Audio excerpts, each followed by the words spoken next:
This is war.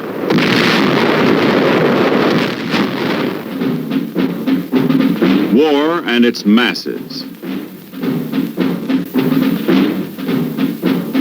War and its men.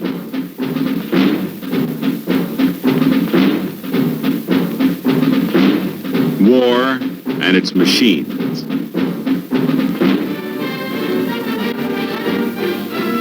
Together they form the big picture.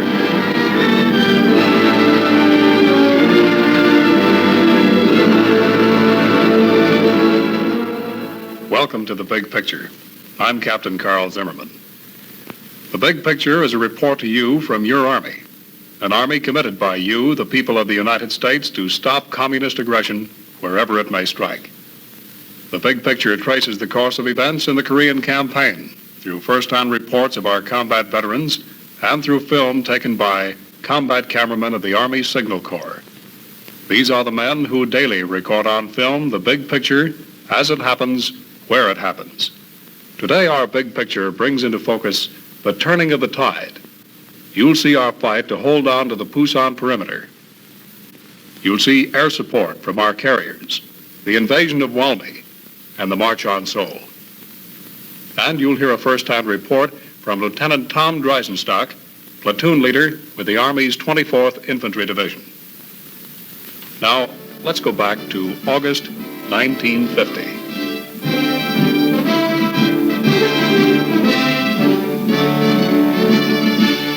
On 10 August, after 47 days of fighting in Korea, the tide of battle in the Pusan beachhead is ebbing and flowing for both sides. United Nations forces are dug in along a 120-mile perimeter. Communist troops, still outnumbering ours more than 2 to 1, have thus far failed in their objective, to drive UN forces into the sea or destroy them before we can take the offensive. At the southern end of our beachhead, Task Force Keene, consisting of units of the 25th Infantry Division, the 5th Regimental Combat Team, and the 1st Marine Brigade, are driving toward Chinju in our first offensive of the war. This counteroffensive throws back the Reds, who are about to launch a major attack only 35 miles from Pusan, key port for the entire beachhead. Southwest of Taegu, U.S. troops are reducing a communist bridgehead. South of Waiguan, U.S. troops are containing another bridgehead. North of Waiguan, a counterattack by South Korean troops pushes communists back across the river. Along the northern perimeter, west of Wisong, communists compel South Koreans to withdraw. At Pohang, Red troops have broken through the perimeter, threatening that port city and its airfield. However, to the north, South Koreans have recaptured Yeongdeok.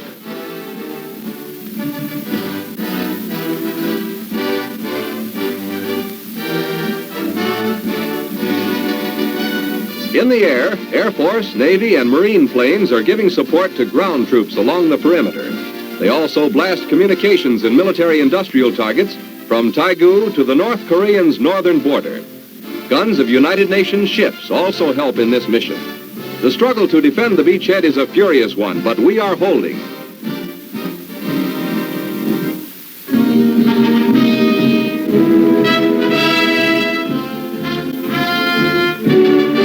On 24 August, on the central sector, which is concerned with the defense of Taegu and the Naktong River line, engineers have built a pontoon bridge across a tributary of the Naktong.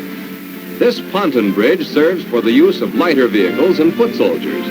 But with increasing supplies moving in, there is need for a heavy equipment bridge. South Korean civilian labor is employed. Although in many sections, primitive native tools are still used, and although U.S. engineers depend greatly on Korean manpower, there is a change now since the early days of the war. Heavy construction equipment is becoming a familiar sight. An accumulation of this type of equipment, necessarily second in priority to arms and ammunition, is an indication of the vast bulk of supplies that are now being received.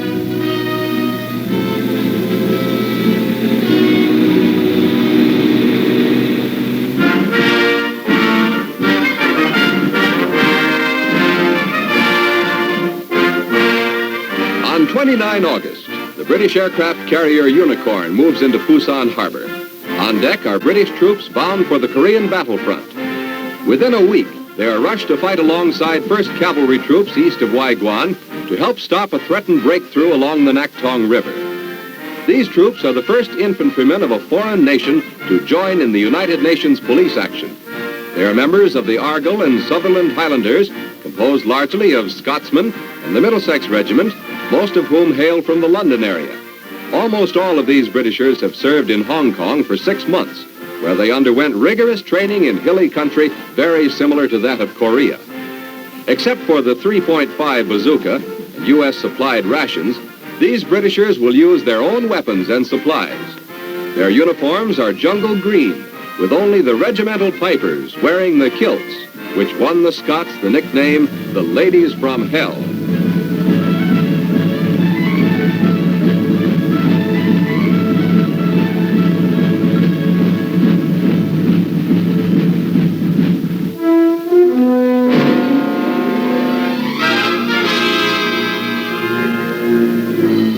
A C-47 transport plane is loaded with leaflets, which will be dropped over North Korean territory.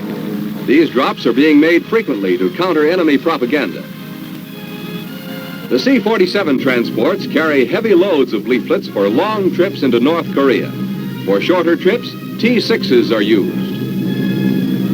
Safe conduct passes. If the leaflet is found on a North Korean soldier by his own officers, the penalty is death. Over enemy territory, the packets are thrown out, and the wind takes care of sorting and delivery. Enemy captives report that these messages are often memorized to avoid the danger of having the leaflet found on the person.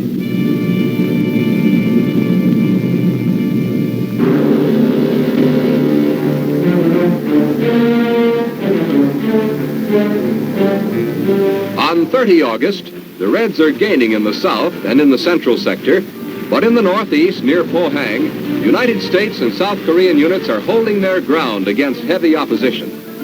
In this fight near Pohang is a company of the 24th Infantry Division supported by a platoon of tanks. These units are moving forward to attack a Red position called Hill 148, a ridge about 1 mile west of Pohang. The communist drive in this area is a three-pronged thrust along the 10-mile front between Kigyi and Pohang.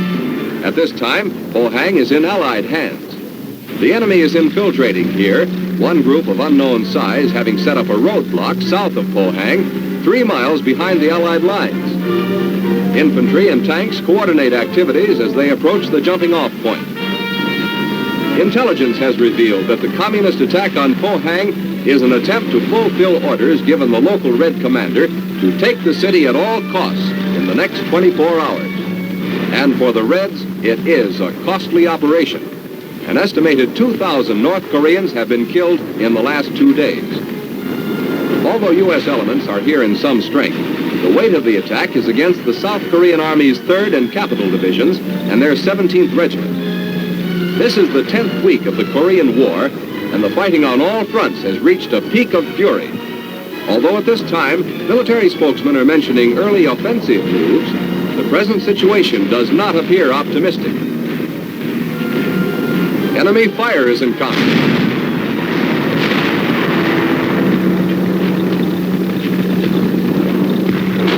Information goes back to the company commanders.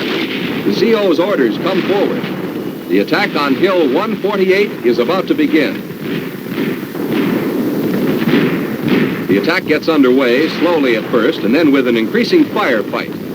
This is one small action in the big fight that is raging along the entire 150-mile front in Korea. A few miles of territory changes hands again and again. If the Allied line cracks at any point, the whole Pusan beachhead can be lost. Those were trying times for all of us. Our troops jammed into the small area of the Pusan perimeter, defending against great odds, and at the same time, building strength for the eventual offensive. Lieutenant Tom Greisenstock was there. Tom served as a platoon leader with the Army's 24th Division. Tom, tell us what the defense around the perimeter was like. The defense around the Pusan perimeter consisted mostly of a plugging action. In other words, moving a division into the perimeter to fill up a gap penetrated by the enemy. And we did not have enough men to completely fill up a complete rectangle or a perimeter, so therefore we had to plug up the gaps by moving the men around. Mm-hmm. When trouble started, you moved men right in there. That's right. Well, what were these attacks like, Tom? Well, these attacks were constituted mostly by a preparation of a mortar fire by the enemy. They were very good at this mortar fire, and they outnumbered us, I would say, approximately 5 to 1. They had a mass of men, and also they infiltrated in between our lines, dressed as civilians, and all together just harassed us by that type of movement. Well, tell us about the breakout, Tom. What were the preparations for it like? Well, the preparations consisted of getting ready, getting our ammunition ready, getting our men ready, and the briefings. The higher powers around there said that they believed that the North Korean perimeter around our defense was made up of a thin crust, and that once we penetrated that and broke through, we would be able to continue up north without too much trouble. That's about the way it worked, too, isn't it? Yes, that's the way it did work. Mm-hmm. Well, what about the teamwork as you moved north? How about our air support? Was it good? Did you have it when you wanted it? The air support was very good. You call for an airstrike and get it almost immediately. One time I was with my platoon, taking a village, and we were received firing from a hill to our left front. I called back and asked for air attack, and within 5 minutes we had planes coming over and giving us an attack within about 50 yards to our front, which is pretty close. It certainly is. That's really getting it in there when you need it. It is. Well, Tom, how about the artillery at that time? The artillery also was very good. The coordination was close. They gave us very good fire, accurate fire, and the North Koreans were scared to death of the white phosphorus which they fired. It seemed to have a very bad effect on them, and actually it was good for us. The artillery was excellent. Well, we heard a lot of talk about the fanaticism of the North Koreans. Can you give us any examples of that? Yes, I can. My platoon was taking a house one time which housed several members of the Communist Party. We surrounded the house and had an interpreter, asked them to come out and surrender, and they refused to do it. Therefore, we had to fire on the house, and as many of them ran out, they shot themselves, and the others pulled pins on grenades and blew themselves up. They just did not want to be captured at all. Well, Tom, tell us about the weapons we used over there. How did our weapons compare with those used by the North Koreans? Our weapons were far superior to those of the North Koreans. They were more dependable, our men knew better use of them, and all in all, they gave out more firepower. The Browning automatic rifle, for instance, is my favorite, and the North Koreans were deathly afraid of it. It was a very good weapon, and there was no comparison between it and the North Korean burp gun, as I call it. Had pretty much respect for that BAR of ours, didn't they? They really did. They were really scared of it. Well, now, Tom, when you're in the line with your men like that, moving for a long time, you get to know them pretty well, don't you? Yes, you do. You eat with them, you sleep with them, and every once in a while one of them gets shot, and you really feel bad. You get to know them very well. Sergeant Tompkins, who was my platoon sergeant, was an old soldier. He was the type of man who really knows his business, and I owe a lot of credit to him for helping me into the platoon.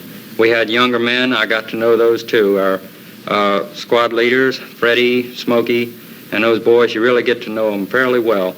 Back around the Pusan perimeter before we broke out, because of the fact that we were shifting around an awful lot, it was very hard to try and size up your men.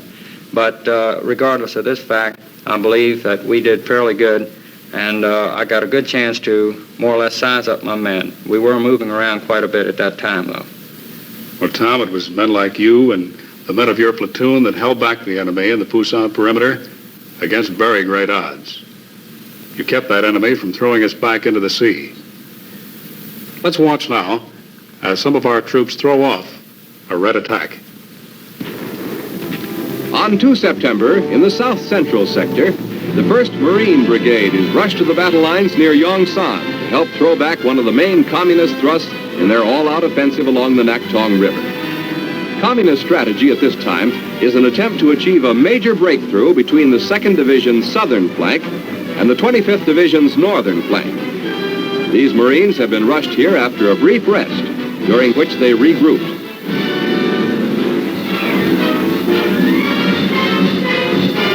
The Marines move up the high ground they must retake to secure their sector of the counterattack. The enemy is holding his fire momentarily. The Marine counteroffensive has been coordinated with the 2nd Division, the entire action being 5-pronged. One tank-supported Marine unit has moved up the main road, leading west from Yongsan, while diagonally on the right and left, other Marines flank the enemy. Farther to the right and left, tank-supported 2nd Division troops advance in wide encircling movements. Marines run forward as the enemy opens fire.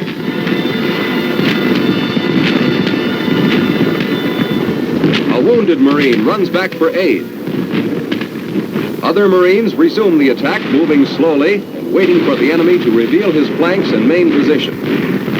Despite North Korean tanks, mortars, and automatic weapons, the assault continues.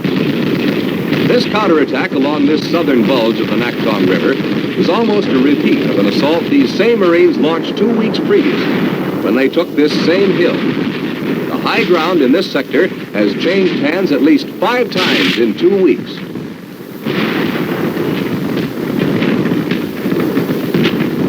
The Marines form a base of fire to drive the enemy off. The line builds up, and so does the firepower.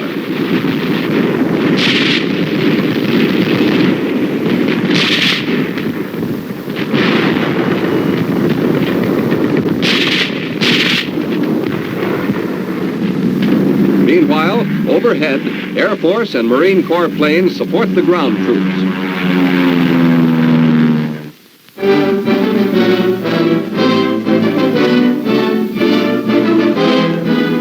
Carrier planes are ready for another strike on inland targets.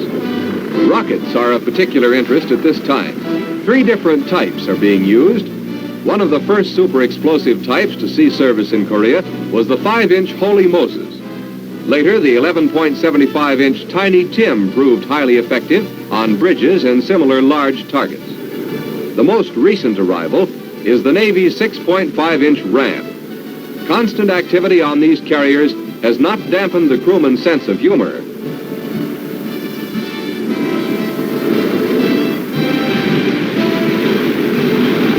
It is noteworthy that the Ram rocket set a speed record for production. From its conference room conception to its appearance in combat, it took only 24 days. Aerial missions of the Navy and Marines often include both strategic and tactical action in the same strike. In the relatively small area of Korea, targets of opportunity count heavily.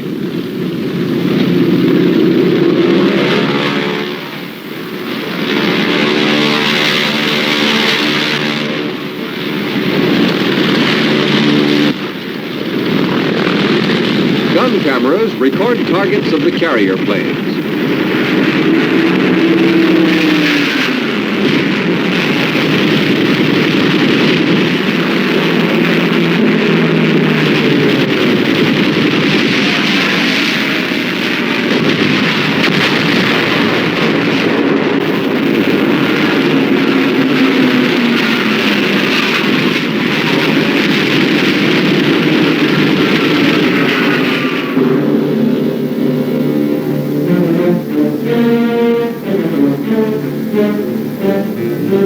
Iwakuni, Japan. A B-26 raid is in preparation during the week of 6 September. The B-26 is armed with 16 50-caliber machine guns. These guns are electrically operated, and a single gunner can bring many of them to bear on the same target at once. The B-26 can carry a 5,000-pound bomb load, or 5 of these 1,000-pounders. With these bombs, plus napalm, plus the heavy firepower of the machine guns, a B-26 flight is a formidable attacking unit. These planes have seen constant use in the Korean War, their targets ranging from strategic industrial areas in the north to tactical areas along the battle lines in the south. The B-26 is classified as a light bomber with a speed of more than 350 miles an hour. After their final briefing, crew members head for the field. This has become a familiar scene in United States air bases in Japan from which B-26 sorties are flown on an around-the-clock schedule. These B-26 Douglas Invaders were formerly called A-26 bombers. They differ from the B-26 Martin Marauders used in World War II.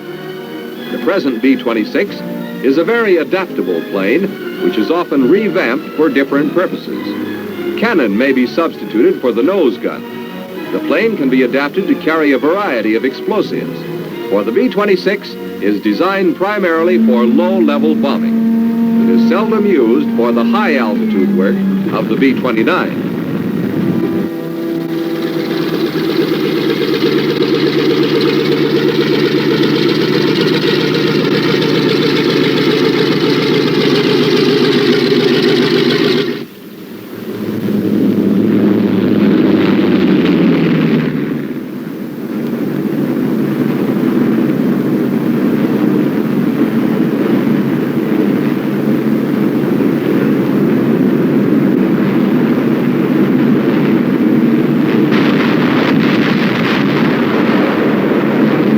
Targets are in the area of Seoul during the first week of September. The little flashes of light on the ground are tracers from the B-26 machine guns. Occasionally, enemy flak comes up at the planes. On 7 September, the U.S. Air Force flew 625 sorties in 24 hours.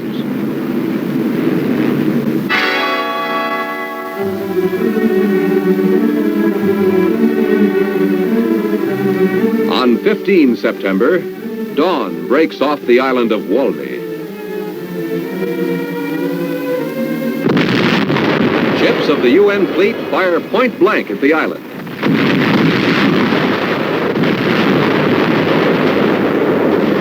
Rockets join the softening up process.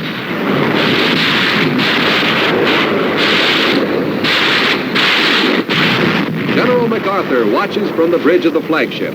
This landing is a calculated risk. General MacArthur is using many of his reinforcements from the south. The first wave hits the beach. Because of the 30-foot tide fall, landing craft in the first waves must be run ashore in a period 1 hour before high tide and 2 hours after. The first troops landed here will have to stick it out alone until the next tide, 11 hours later. A bulldozer smothers a red dugout.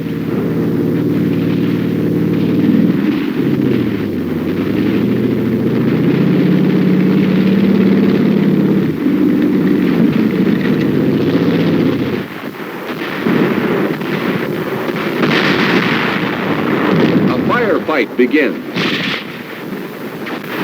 All the Reds haven't been driven off by the bombardment. Captives are stripped to prevent concealment of weapons. Others are a little more formal.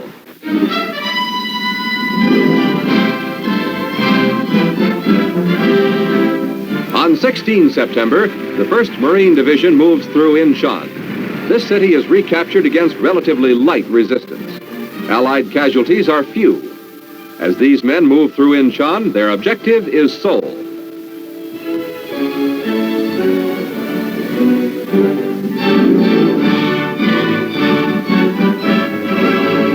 There are 2 Allied moves on Seoul, one from the south and another sweeping around from the north across the Han River.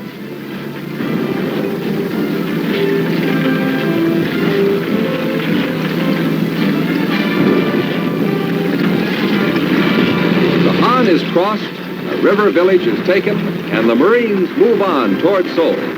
But there is bitter fighting ahead. Seoul is heavily defended.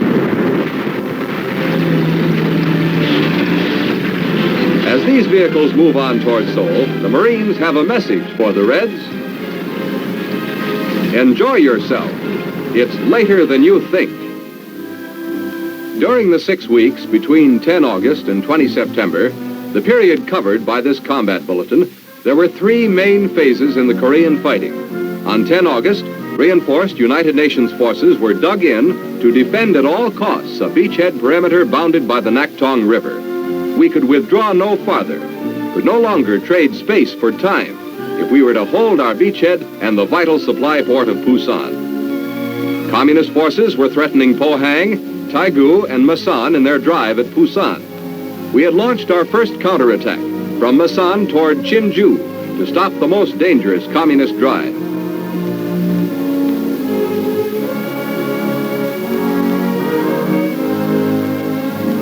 On 1 September, the communists launched their biggest drive of the war, all along our beachhead perimeter.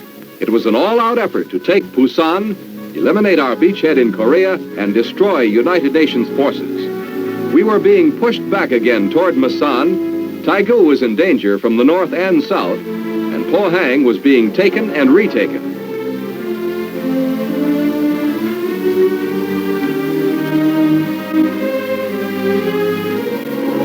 By 20 September, the tide of battle had changed completely.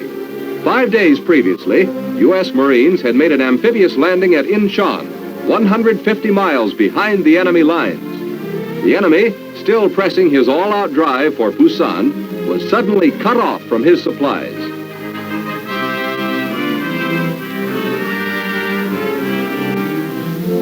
On 20 September, U.S. Marines were entering the outskirts of Seoul as U.S. 7th Division infantrymen fanned southward to head off communists retreating from the southern front.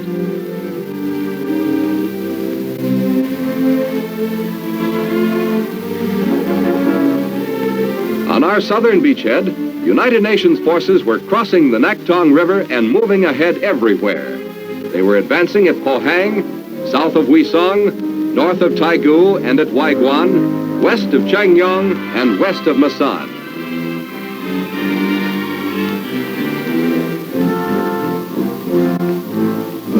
We had held our beachhead. Now we were on the offensive, and it was the beginning of the end for the communist invasion of South Korea. Those were the events that comprised the big picture from August 20th to September 20th, 1950. Our thanks to Lieutenant Tom Dreisenstock for being with us today. Next week, our big picture will show the United Nations forces on the offensive. You'll see our recapture of the city of Seoul, the fall of the North Korean capital of Pyongyang, an airdrop by the 187th Regimental Combat Team. And you'll see the Missouri, the Big Mo, in action, giving support to our ground troops. And with us again will be a combat veteran who saw, as it happened, a part of the big picture. This is Captain Carl Zimmerman, inviting you to be with us then.